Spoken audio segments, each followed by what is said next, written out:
Thank you guys for tuning in to another episode of You're Doing It Wrong. My name is Brandon, and I'm glad to be here with you. Last month, had a conversation with my sister-in-law, Robin, and we talked about liberties. Had a really good conversation. It's a term that is really found within Christian circles, and essentially it's like, what do we have the rights to do? Usually when you think of Christianity, you think of, the people who can't curse no more, can't drink no more, can't have premarital sex, all the things that you can't do. But when you come to Christ, you realize there are a lot of things that you can do and partake in. But the point of our liberties isn't just to exercise them, but to, for the sake of the gospel, actually not have to exercise all of the liberties that we have. And so I'm more on the grace abound side, and my sister-in-law, she's, I was teasing her, calling her a rule booker, but we need those individuals in our lives just to help us stay grounded. So it was a good episode that we had. If you had an opportunity to check it out, please do on SoundCloud. No, well, I keep saying SoundCloud. It's on iTunes, Spotify, Google Play, and the visuals are on YouTube. So if you haven't had a chance to check it out, please do. But this month, I'm so glad to be back. Again, just wanting to have good topics of conversation to talk about things that are universal and things that we can tackle just from a nuanced perspective. So this month, we're going to be talking about fatherhood. I'm a father. I'm joined by a newly father. My brother Jermel just had his son Judah back in December, right? Yes, sir. Let me see if I can remember the date. Is it the 28th? Dang, what is it? Take away 2 days. 26? Yes, so right after Christmas? Yeah, day after. We was in the hospital on Christmas. On Christmas. I was close. I was close. Finished dinner. It's time to go. That's a good thing, though. But hey, and that person who you just heard is Elder William Lee. We've just definitely connected as long as I've been at Vision. Amen. Just one of the people who've gravitated to me, always wanted to impart some wisdom on me. Just been a constant form of encouragement. He's been one of the ones who've been checking out my videos and just being a blessing to me and just encouraging me to keep going. I was like, yo, Lee, I don't want you just to be a spectator, man. I want you to be on the channel. And I was thinking of a really good topic, and I thought this one would be a good one because this man has been a father longer than I have been alive. I think he was telling me he's got kids in like the past 3 decades. Yeah. Did I hear that correct? That's correct. And so he's not just a father who's been fathering longer than me, that he's got 7 kids. 7 children. Yeah. I don't know how you still functioning. So I thought they would provide just great perspective on this topic of fatherhood. But how are you guys doing? How you doing, Jermel? Good, man. Can't complain, man. I know, and it's funny because me and Jermel, we were podcasting, I guess last year, doing going through the book. So Jermel's no newcomer to this. So I'm glad to have him back. And it was funny too because I had another idea for what I wanted Jermel to do. I wanted to have a conversation on health with with Jermel. But once he became a father, he texted me, he's like, yo, I want to do a podcast talking about being a father. So I was like, yeah, definitely got to make sure I get you here. And you, Lee, how are you? I know you're a busy man. So for you to make time, I'm truly, truly grateful for you to carve out some time, man. I am very, very blessed just to be here tonight. And yes, we are really busy all the time. As you know, we still have 2 teenagers at the house, so we're still catering to them. Mm-hmm. But I want to give a shout out to you 2 guys as fathers and young married men. Because, see, I watch you guys. This is the reason why I want to connect with you guys. I watch you on Sunday. You don't even know I'm watching you. I'm watching him as he's holding the baby. I see him holding the baby like a little football. You know, he running around there. Hey, you know what I'm saying? And like he's been doing it for a while. So I'll be watching you. I watch how you spend time with your wife, and I watch how you take time with Autumn and your wife. And I'm encouraged to see how young guys are just saying, you know what? I may not have been involved with a dad in my life because I don't know you all's story, or you may not have been modeled in your lives, but I see that you're trying to really, really please the Lord in how you father and are doing husband. I think it's great, so I wanted to give you a shout out. No, I definitely appreciate that, and I think that's a good place to start. All of us have different backgrounds and stories and how we were raised, and talking about this discussion of fatherhood, we've all had fathers, and again, we may come from experience where we may not have known them or whatever the situation is. But starting with you, Jermel, what was your relationship with your father, and how did that help shape you? So my relationship with my dad, it's one that changed over time. Growing up, it was very difficult, very trivial. So my father, we had a conversation. Actually, after my son was born, I was trying to have a conversation. We had a conversation. My dad, I really found out for sure that I don't know what my grandfather is. So coming into being born, my dad was like, I think 30 when I was born. I came into life and he didn't have parents. He told me he didn't know who his father is. He doesn't know his name, know anything. His mom died when he was much younger than me. Probably in his early 20s. I'm 28. So my dad didn't have that example. I didn't know that growing up. All I knew was that my dad was there, and I could always see. I went to school with people, their dad wasn't there. I was like, okay, my dad's there. But my dad wasn't really there emotionally. I didn't have an emotional relationship. I didn't understand anything about being vulnerable. I didn't understand any of those things. Me and my dad had a difficult relationship growing up. I remember there were times where we got into altercations, so I experienced some trauma through our experience growing up as being young to being a teenager. I remember feeling like I used to get, my dad would pop us, whoop us or whatever, and I remember one time when he popped me or hit me, I was like, I'm not going to cry today, and I didn't cry. And I felt at that point, me and his relationship changed to the point where I felt like I didn't have to be told or removed or done or said anything to by him. And that was because we didn't have a strong relationship emotionally, or I didn't really feel like I had a place to go. But as I got older and I got into my 20s, I was about to get married, went through all the teenage, it was difficult. And there's still some trials that we go through now. But me and my dad have been able to come back and reconcile some. So it's been a story of reconciliation, and I'm thankful for it because it's taught me a lot as I've grown into having a son myself, that me and my dad have been able to reconcile and make effort to talk more. So it's like I see the beauty in it because he's also given his life to Christ as he's gotten older. So I didn't see that growing up, but like now he's in the church, he's serving, he's doing more, he's making more of an effort. I see that now. I didn't see it growing up, but I see the beauty in like being able to see that reconciliation and see the point I want to start at with my own son. So I've been thankful for that time. But that relationship had a significant impact on me. Significant to the point where I'm still unraveling and dealing with things to this day that affects me in my marriage. Fearful of how it's going to affect me when I'm fathering my son as he gets older, any other children that we have. So I'm still anxious about how I'm going to process it as I get older. Been having to do some counseling and matters like that, talking to brothers. So it's a lot of work to be done, but I'm thankful for the work that God has done. So it's about summing it up. That's the story with me and my dad. So you spoke on him being like emotionally not there.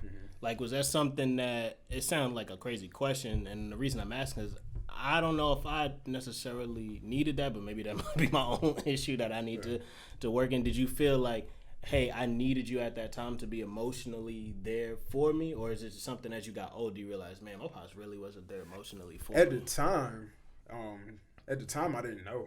At the time, I didn't know I needed a father to be there emotionally. That wasn't something too I've recently recognized that because I'm reading a book. I think Pastor Jerome, he suggested that we read it.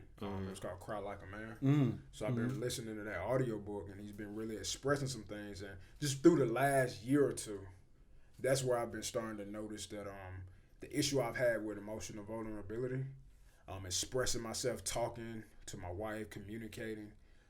And now as I became a man, I started to understand that I was lacking how to express emotion or having emotional vulnerability or having an emotional relationship. I didn't know that's not what I didn't have that with my dad. As I was growing up as a teenager, it was almost a normal thing, isolating myself when I get mad, not talking to people, not saying things. I didn't know my dad just didn't know how to do it. He didn't have the skills. That there was a generational cycle of like his father not being there and teaching him that my dad didn't know. He had some struggles he didn't know because I don't know his whole story even. So my dad didn't have those skills. So at the time, I didn't know. I just was angry with him. Yeah. I was just pissed off. I was just mad. But as I got older, I've been able to like empathize with him. See, like, man, and I was thinking about when we were coming to podcast, I thought I was thinking about my dad, like, what am I talking about? And like when this question coming, I was like concerned about, well, what if I say this and my dad hears it, how's he gonna feel? But my dad knows the truth of what happened regardless. Yeah. And he knows the story that we came through. But I've been able to empathize with him because I'm like, okay, my dad didn't even have his dad. I had my dad, which is him, but I can empathize with the lack of emotion or relationship there with him. So I can empathize with him on that. So it made me excited to come and talk about it more. And it feels even good and liberating to just talk about it, but that's where that's what definitely. Nah, that's what's up. And Lee, because you're a couple generations ahead of us, like, I wonder, because even with Jermel saying there's a lot of similarities, a lot of overlap, was that kind of the same? I feel like, again, stereotyping, we talk about emotional disconnect, and our fathers are probably your generation, so I can imagine potentially the emotional disconnect that you may have experienced with your father. You probably just said, I am by, And pretty much that was it, because the thing is, that was the norm. I mean, coming up, I was born and raised in Washington, D.C., and my dad moved from the South to the North to raise a family. The thing is, his parents were together. He come from a family of 10 or 12 kids, and dad was there and mom was there. They were the typical Southern family. I mean, the husband ruled and the wife did what he told, asked her to do, and she disciplined the kids. And when the dad said something, that was the law. So pretty much my dad transferred that same thing coming into his family. We just thought it was normal, though. I didn't know it was something where it was a disconnect. He was there. He provided. We weren't believers because I didn't get saved until I was 18, so I didn't grow up in a Christian home.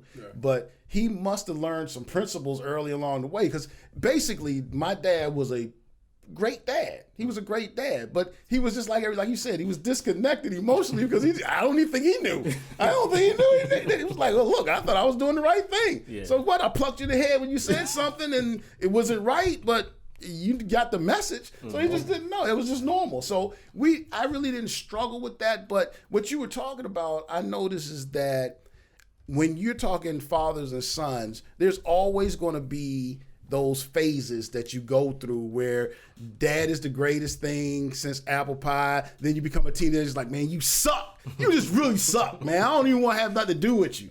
And then it becomes, when you get your wife and your family, it's like, dude, that dude was the wisest man I know. You know what I'm saying? It's like it changes. You go through phases. So we went through those phases just like everybody else went through those phases. And I respect him greatly still to this day. Was he perfect? Oh my gosh, no. Who is? You know what I'm saying? Did he do it all right? He'll tell you he didn't do it all right with some stuff behind it, like curse words behind it, but he'll let you know. He will let you know that he didn't do it all right. But he modeled well. And like you talk about those things where, emotionally disconnected. I remember one time I had just got my license, and the day I got my license, when I left out the house, he said, you don't drive well enough to have people in the car, so don't have anybody in the car. So I was like, yeah, okay. So I left out the house, went back into D.C. because I moved to Maryland then, but I went back out to D.C. to be with the fellas. And as soon as I got out there, they say, look, let's go look for some girls. I was like, load it up, baby. So they got all in the car. It was like, the cars back then were real big. So we just piled in a whole bunch of people. So I went up to a place called Coral Hills, Maryland. Shouldn't have had all those people in the car. I made a left turn and hit somebody's car. Yeah. I hit somebody's car. So I called them. See, back then we have cell phones. So I went to a phone booth. So I went to a phone booth by a liquor store, and I said, hey, man, I called that. I said, look, man, I'm up here in Coral Hills. What you doing up in Coral Hills? I said, I was hanging out. He said, was anybody in the car? I was like, yeah. He said, so what happened? I said, I hit somebody. He said, bring the car home. Then he hung the phone up. That was it. That was the way he connected. It was like, so he hung the phone up. So I'm like, oh, man. I ain't going back home. I didn't want to. I didn't want to. I got all the way back out in Maryland. It only took about 15 minutes. So I got back out in Maryland, got to the house. He met me outside. So I had a bunch of guys with me. So he met me outside. He said, I don't want to talk to them. So I said, y'all go ahead and go sit back in the car. So he looked at me, he said, you all right? I said, yeah, I'm all right. He said, all right. I said, yeah. He said, take your black, you know what, back out there and take him home. I was like, but I'm shaking up. He said, I don't care. You got him here, you take him back. Mm-hmm. So that was the way he dealt with us. That was his style, man. It was like, I learned from it, but it wasn't him being that evil father. It was him communicating to me the best he knew how to another young man that he was trying to raise. Yeah. You know, so to this day, he is my father first and my friend second. And so how did that affect you as a father? How did that affect me as a father?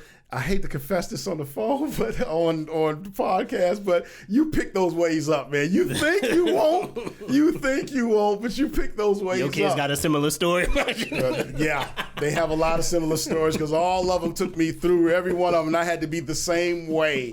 You know, so my dad is just very sarcastic in the way he brings stuff to you. But if you listen to what he's saying, it's got a lot of wisdom in it, but it's sarcastic. And it's like, you know, you're looking at him like, man, you didn't have to say that way, man. You know what I'm saying? It's like, you need to listen to what I said. Regardless of how you think and you took it, you need to listen to it, you know? So that's the way he rolled, man. And I have a lot of those similarities. I'm not going to say all of them are good, but I have a lot of those similarities when I'm dealing with my sons. I have 5 sons and 2 daughters. Man. And all my sons knew how to give me a run. All right, so, yeah. But yeah, it was good. Nah, and that's good. And like I said, I thought it was good to start there. For me, particularly, I've known, and I hate saying this, I feel like, was it y'all who said it that you shouldn't call it a step parent or somebody like that? I forget who said it. I can't remember who said what. I think you said the Belts said it. The Belts and Eric and Bannister, the Bannisters. They were saying someone told them not to say that because I think they've got that type of situation. Yes, they do. So I didn't grow up with my biological father. The only man that I know in my life is a man who raised me. Shout out to Robert because I know he watches. And again, talking about like therapeutic, where it's like, this is stuff I should be saying to him directly. You know, where it's easier to like say certain things like when they're not here, which again probably stems back to that emotional kind of disconnection. But he's the only man who I've known in my life, and just him being there was huge. If it wasn't for him, I would not be here right now. My mother would be a single parent, still be living in New York. I don't know how different my life would be, but he was there. And the other thing that I knew was he always loved me like I was his, like his flesh and blood. And I think it takes a special kind of person to love somebody else's child. And that's when I learned early on that blood, it don't really make you a father. Just because you can physically, biologically conceive a kid, that don't make you a father. Right. You know, my father, and no offense to my biological father, my father, Robert, was the one who raised me and showed me what it is to be a man. And the crazy thing about it is he grew up in foster care. Wow. And when you talk about foster care, that's another weird thing. Like they always talk about the foster mother. Like I don't ever hear about the foster father. You know, he never. I don't think he ever mentioned anything about having any kind of father figure in his life. But and I think he would say he could have done a better job. But from my perspective, I thought he did an excellent job. Right. You know, just even though it sounds very simple and basic, just being there. Like it's just physically being there, just in a practical sense, having a second income in the house. And I think that I give a real practical one. I don't know, you might know, I don't know if you know, when I was 5, I had open heart surgery. You had open heart surgery? Mm-hmm. Wow. I still got the scar and everything. And so just thinking about it in a practical sense, where I think I was on his insurance. And that's how he was able to get the surgery. And so it's like, I'm literally indebted to him because of these things. And so just having that example of that's the only man that I've ever known in my life. He fathered you. Yeah, that's exactly what it is. He fathered you. He fathered me. Yeah. And so always having them, he's the reason why we moved from Brooklyn to North Carolina, because he had friends who moved from Brooklyn to North Carolina, and so they kind of influenced them to move. And so I am so indebted to him.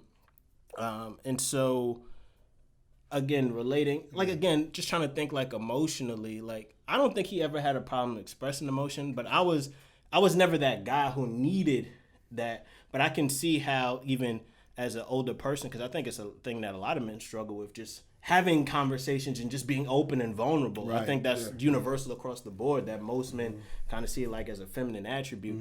And so it's like, we've got to have on this hard exterior where it's like, I'm not going to let you know, that I was struggling. Right. I'm not going to let you know those things. But overall, he's been a good father. And one of the things that he shaped me, and just, he's not afraid of conflict, And I think that's good for someone who's like me, where I'm just more kind of reserved and laid back, where sometimes, like, you need to have, I got to get stuff taken care of, and that's going to, like, end in some kind of conflict. Nothing physical and nothing arguing back and forth, but just standing up and just, making your voice heard. Like, that's something that I've remembered from him, that he was certainly a man's man. God. Let me interject here while you say that. You said he was in foster care, so he didn't really have a model. No. To even look at himself. But guess what he had? Desire. Yeah. He had desire to be able to father you well. Yeah. And you made a comment earlier where you were talking about these things that you'll be struggling with, which you will be, because we all do, because we don't know what we don't know until these kids take us through these things.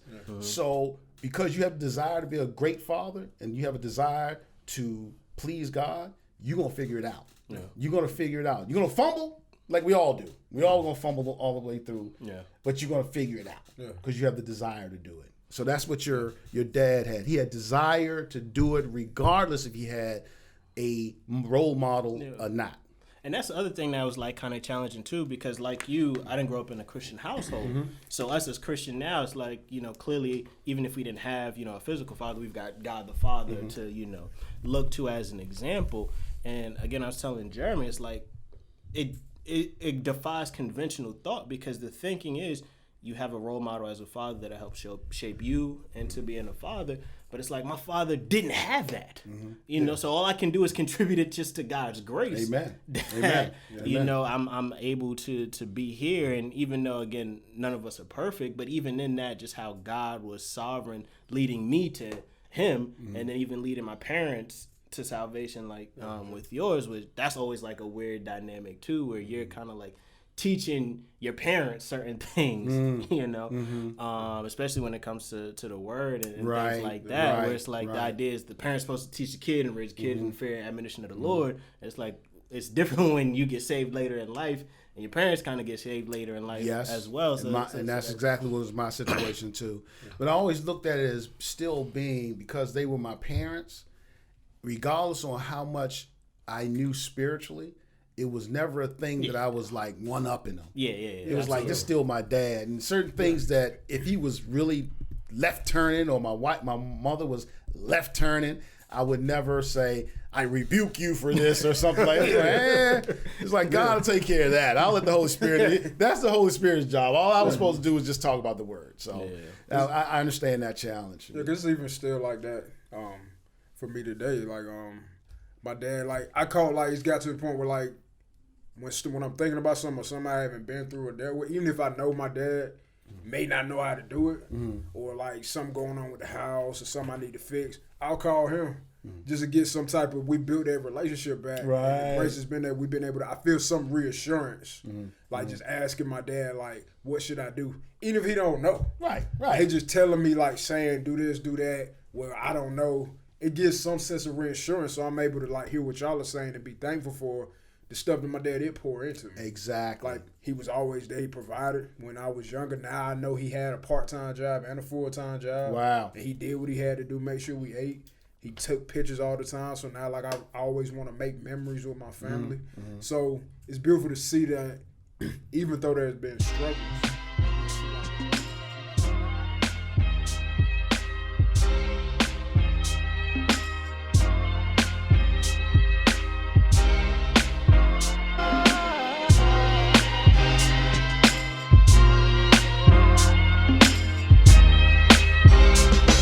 Yo, my world don't stop when the beats commence. Said I'm climbing up this ladder just to get over this fence and run far, far away from the games people play. In this melancholy modern day music, Malay, touche. Pussycats with lives to spare that kick you know in your heart, nice as hell here. Be aware, beware. I hate to see you less deliver or worse. Polar bear, winter time, catch the river. Now that's cold, and like that, now that's old. Didn't buy the last copy of